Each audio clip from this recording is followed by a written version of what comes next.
इस मॉड्यूल में हम पढ़ेंगे डोमेन क्या होती है, होस्टिंग क्या होती है और ये दोनों आपस में काम कैसे करते हैं।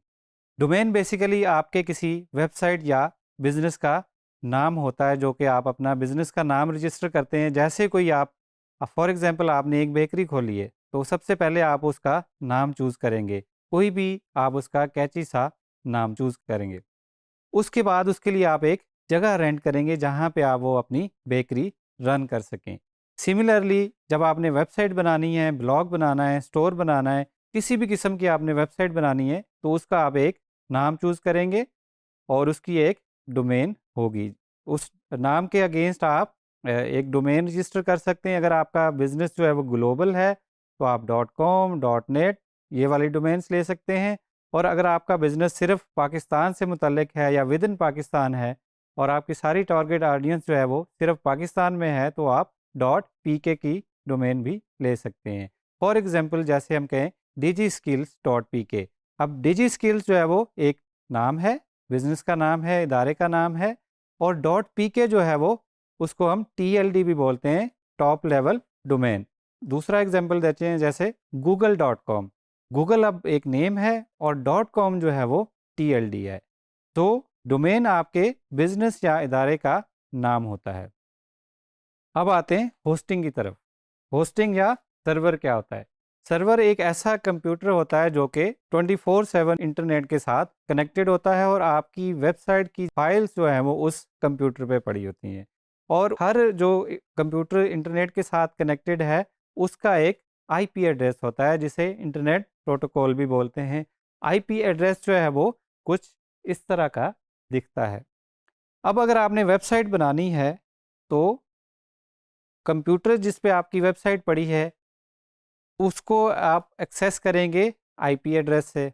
लेकिन आईपी एड्रेस जो है वो यूज़र फ्रेंडली नहीं है। किसी को आप बताएंगे कि मेरा एक बिज़नेस है, अगर आपने वो उसकी वेबसाइट देखनी है तो आप जाएं इंटरनेट पे जाएं, अपने ब्राउज़र पे लिखें 192.168.1.1। अब ये मेमोराइज़ करना जो है बहुत मुश्किल है। तो इसके लिए हम क्या यूज़ करते हैं? Domain name. आप अपने बिज़नेस की या इदारे की डोमेन रजिस्टर करेंगे और उसके बाद उसको हम कनेक्ट करेंगे आपके उस सर्वर के साथ जहाँ पे आपकी वेबसाइट की फाइल्स पड़ी हैं। इन दोनों का कनेक्शन आपस में होगा डीएनएस के through, domain name system. In simple words आप ये कंसीडर कर सकते हैं कि डोमेन नेम सिस्टम जो है वो एक बहुत बड़ी कॉन्टैक्ट लिस्ट है। जैसे आपने अपने दोस्तों के, रिश्तेदारों के अपने फ़ोन में कॉन्टैक्ट सेव किए होते हैं, उनका नाम लिखा होता है और उसके साथ जो है वो उसका नंबर अटैच होता है।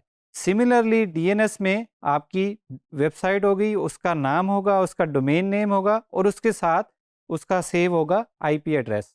तो जब भी आप अपने ब्राउज़र में google.com या digiskill.pk फॉर एग्जांपल टाइप करते हैं तो ब्राउज़र जाएगा डीएनएस के पास कि digiskill.pk जो है उसका मुझे आईपी एड्रेस बताएं, इसकी मुझे बताएंगे फाइल्स कहाँ पड़ी हैं।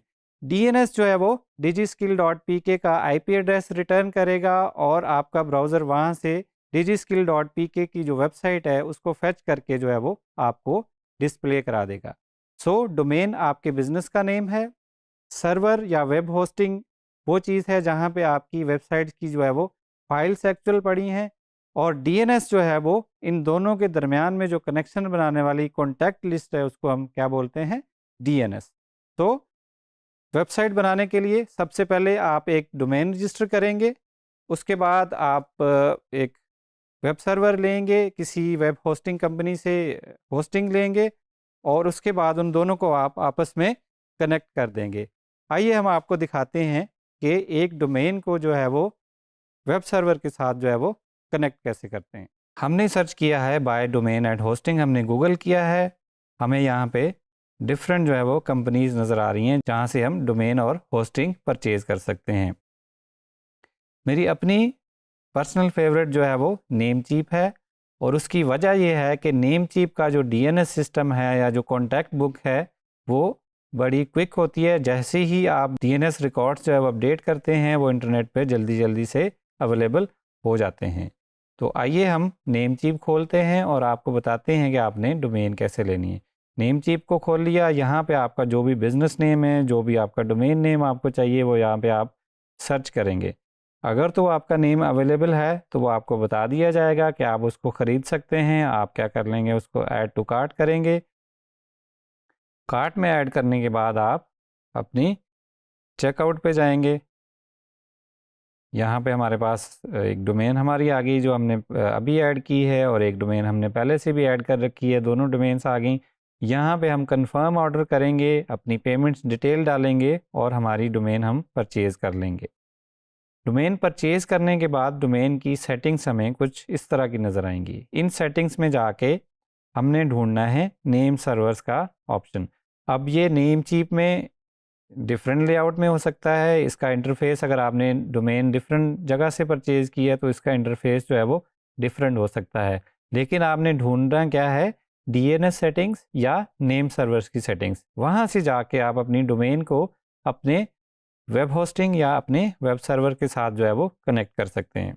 तो यहाँ पे हम अपने नेम सर्वर्स अपडेट कर रहे हैं। ये नेम सर्वर जब आप होस्टिंग परचेज़ करेंगे तो वहाँ से आपको नेम सर्वर जो है वो 2 प्रोवाइड किए जाएंगे कि आपके ये नेम सर्वर है। वो नेम सर्वर हम यहाँ पे डोमेन में अपडेट कर देंगे।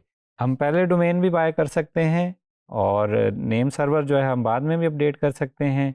हम पहले होस्टिंग भी बाय कर सकते हैं। इट्स अप टू यू कि आपने पहले क्या बाय करना है। तो हमने दोनों चीज़ें बाय की हुई हैं। हमने यहाँ पे डीएनएस सेटिंग्स में हमने नेम सर्वर्स ऐड कर दिए। इन सेटिंग्स को हम सेव कर लेंगे। ये हमारा पार्ट 1 ऑफ कनेक्शन जो है वो कंप्लीट हो गया कि हम डोमेन को बता रहे हैं कि हमारी जो डोमेन है ये, इसका कनेक्शन जो है या इसकी वेबसाइट की फाइल्स जो हैं वो कौन से सर्वर पे होंगी। अब हम आते हैं होस्टिंग वाली साइट पे। यहाँ पे हम होस्टिंग वाली साइट पे हैं तो मैंने अकाउंट इन्फॉर्मेशन का पेज खोला है जहाँ पे मुझे जो 2 नेम सर्वर्स जो हैं वो आ रहे हैं, यही जो अब हमने अभी नेम चीप में अपडेट किए हैं।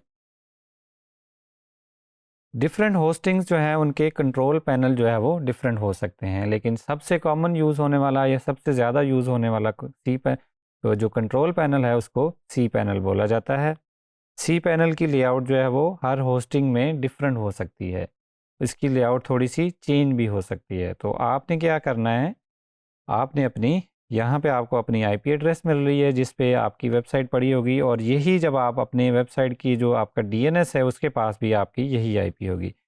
ये आईपी आप कैसे चेक कर सकते हैं, आप dnschecker.org पे जाएंगे, वहाँ पे अपना डोमेन नेम लिखेंगे और ए रिकॉर्ड सेलेक्ट करेंगे। तो यहाँ पे आपको आपकी वही आईपी एड्रेस जो आपकी होस्टिंग की है, जो आपकी वेबसाइट की है, वो आपको यहाँ पे नज़र आ जाएगी। जब ये नज़र आना शुरू हो जाए तो इसका मतलब है दोनों साइडों से आपकी जो है वो होस्टिंग में भी आपने जो है वो अपनी डोमेन ऐड कर ली है और डोमेन में अपनी होस्टिंग बता दी है कि हम कहाँ पे आपकी वेबसाइट की फाइल्स पड़ी हैं। तो आपका ये कनेक्शन जो है वो अब कंप्लीट हो गया है। अब होस्टिंग में भी 2 तरह की होस्टिंग्स होती हैं, एक सिंगल डोमेन होस्टिंग होती है और एक मल्टीपल डोमेन होस्टिंग होती है। सिंगल डोमेन होस्टिंग में आपको कोई भी एडिशनल सेटिंग नहीं करनी पड़ती। आप नेम सर्वर्स अपडेट करते हैं डोमेन की साइड पे जाके, और होस्टिंग की साइड पे जाके अपनी जस्ट फाइल्स अपलोड करते हैं वेबसाइट की, और आपकी वेबसाइट जो है वो उसके साथ कनेक्ट हो जाती है। लेकिन जब आप एक ही होस्टिंग में एक ही सर्वर पे मल्टीपल डोमेन होस्ट कर रहे हो तो आपकी जो एडिशनल डोमेन्स हैं उसको आपने कैसे ऐड करना है, आप सर्च करेंगे ऐड डोमेन्स।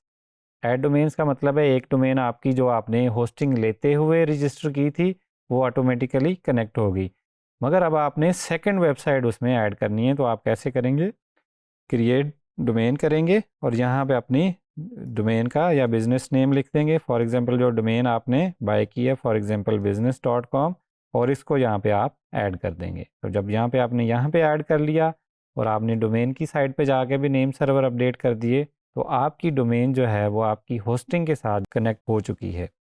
अब होस्टिंग और सर्वर्स जो है वो डिफरेंट टाइप्स के होते हैं। ये शेयर्ड होस्टिंग्स भी होती हैं, उसमें वर्चुअल पर्सनल सर्वर भी होते हैं, क्लाउड सर्वर भी होते हैं, मैनेज्ड वर्डप्रेस भी होस्टिंग्स भी होती हैं। तो ये टोटली डिपेंड करता है कि आपकी रिक्वायरमेंट क्या है, आप किस टाइप की वेबसाइट होस्ट करना चाहते हैं, आपको कितनी पावर चाहिए, आपकी वेबसाइट पे ट्रैफिक कितनी होगी और आपका बजट कितना है। अगर तो आपके पास बहुत ज़्यादा बजट है, हाई बजट है, तो आप वर्चुअल प्राइवेट सर्वर ले सकते हैं या क्लाउड सर्वर ले सकते हैं।